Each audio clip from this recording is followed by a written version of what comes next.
if I would have been here, you know, I would have done something else stupid. Either I would have been dead or someone else would have.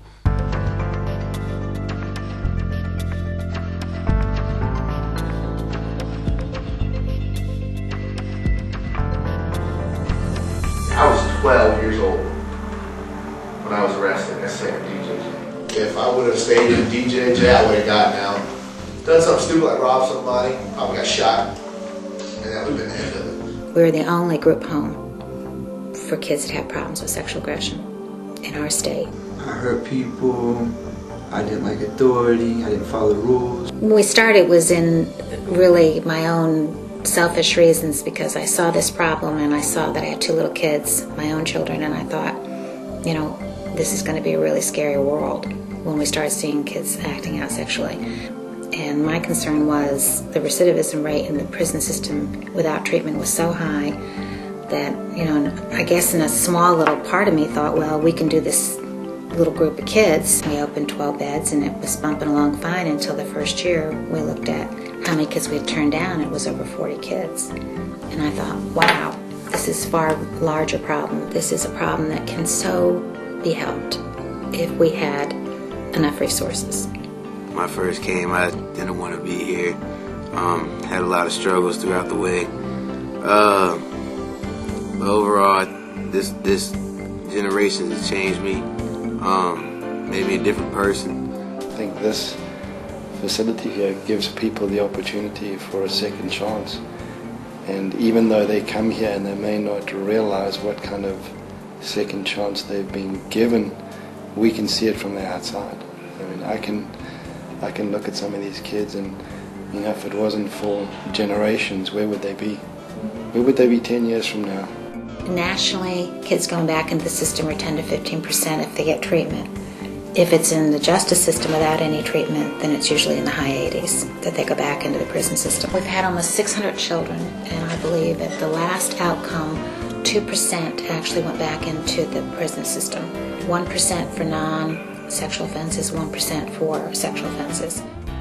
It's really wonderful to be a part of watching a kid who the first day he's come in the door, he's extremely hyper, all over the place, all in your face. And then you get to a point where this kid's been here maybe 6 months and he's looking at you and he's sitting quietly in a group and he's breaking through with all this insight and stuff that he's gained, and pretty soon becomes one of your model kids in the residency. Part of my job is reading through all the admissions paperwork that we get and determining whether or not they're appropriate for placement here. I see the data, I see the results on paper, but I also see it when I'm seeing the kids for aftercare. I'm going into their homes for 3 months after they've been discharged from us. It completely changes my view of the world and how things work, to see these kids do well and be successful and to see their families get back together.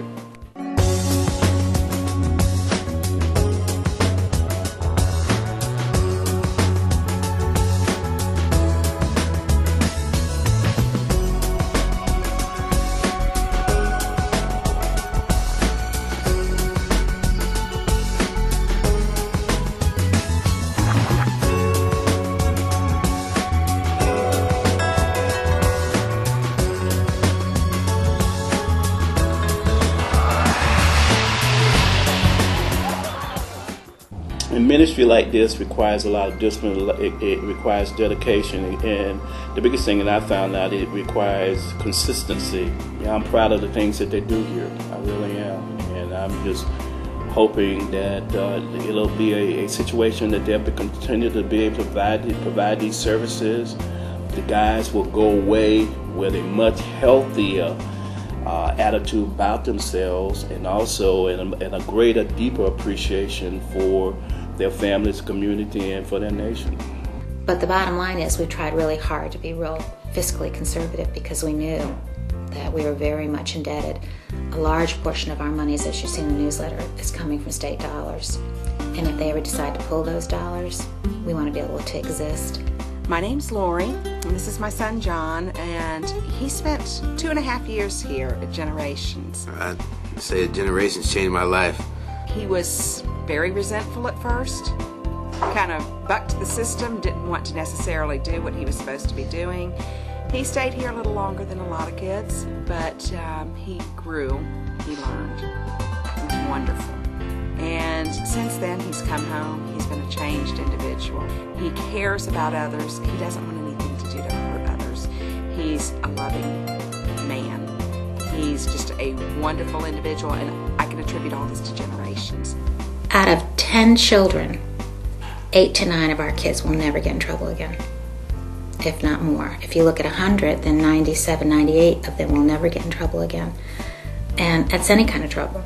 And that they will be tax-paying, contributing citizens with families, and turn around and break that cycle so that the next generation's not going to have the same problems.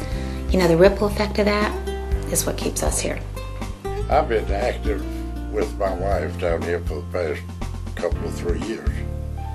And I'm a man of a lot of passions, but I'm real passionate about this place because I see the change in the lives of the people that come. My wife and I are multi-year donors to the place. We're going to give as much as we can because I think this work is probably the greatest success that I have seen. The money is what we need.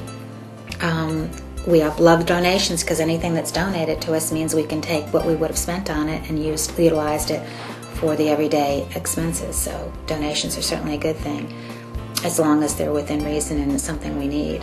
Today, I'm graduating from this program, a Generations Group Home.